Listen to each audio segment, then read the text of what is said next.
Umuyobozi w'akarere ka Kayonza Nyemazi Jean Bosco ndetse na Visi Meya ushinzwe iterambere ry'ubukungu Munganyinka Hope ndetse na Visi Meya ushinzwe imibereho myiza y'abaturage Harerimana Jean Damascene, aba bose uko ari batatu birukanywe ku mwanya w'ubuyobozi mw'aka karere ka Kayonza. Byagenze ute rero? Niki cyatumye aba bayobozi bakurwa ku myanya bari bamazeho igihe kitari gitoya gitaraganya, yewe nta n'integuza bari bahawe wenda babwire yuko hagiye kuba amatora babe batora abandi bayobozi, ahubwo bagatungurwa no kwakira amakuru kuri uyu munsi yuko bamaze kweguzwa. Reka tubigaruke rero mw'aya makuru nimba ari ubwa mbere ugeze kuri uyu muyoboro mugari w'ibyegeranyo, tuguhaye ikaze, kora subscribe kugira ngo tuzajye tubana buri munsi mu makuru agiye atandukanye, habe mu Rwanda ndetse no hanze y'igihugu cy'u Rwanda. Aba bayobozi rero birukanywe kuri uyu munsi n'inama njyanama idasanzwe yateranye kuri iki cyumweru tariki ya 7 Ukuboza umwaka w'2025. Amakuru yizewe igihe ifite yemeza ko aba bayobozi birukanywe nyuma yo kunanirwa gukemura ibibazo by'abaturage bitandukanye bigaragara muri aka karere ka Kayonza. Abayobozi birukanywe nyuma y'uko hari abaturage bo mu bice bya Ndego na Mwiri byagaragaye ko babuze imvura bagasonza ku buryo bukomeye cyane.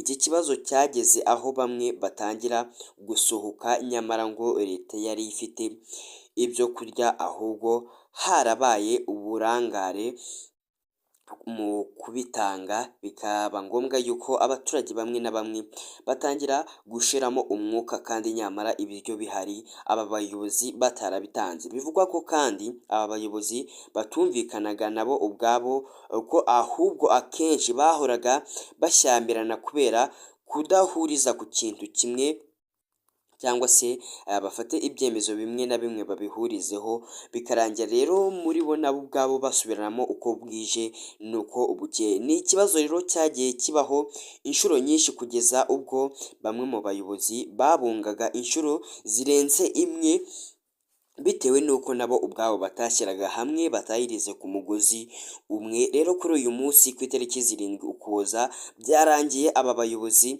birukanywe, buri wese akuye ku nshingano yari yahawe. Nyemazi Jean Bosco yatorewe kuyobora aka karere ka Kayonza mu mwaka w'2021 mu Ukuboza, ni mu gihe Munganyinka Hope we yinjiye muri komite nyobozi y'aka karere ka Kayonza mu mwaka w'2018, aza kongera gutozwa muri manda yakurikiyeho. Urumva yuko nawe yari amaze igihe kitari gitoya ku buyobozi, yari yagiye ku mwanya w'ubuyobozi cyangwa se muri komite y'ubuyobozi mu mwaka w'2018. Harerimana Jean Damascene we yatorewe kuba umuyobozi w'akarere ka Kayonza wungirije ushinzwe imibereho myiza y'abaturage mu mwaka w'2016, aza kongera gutorerwa indi manda mu mwaka w'2021. Sori gatoya. Aka karere ka Kayonza rero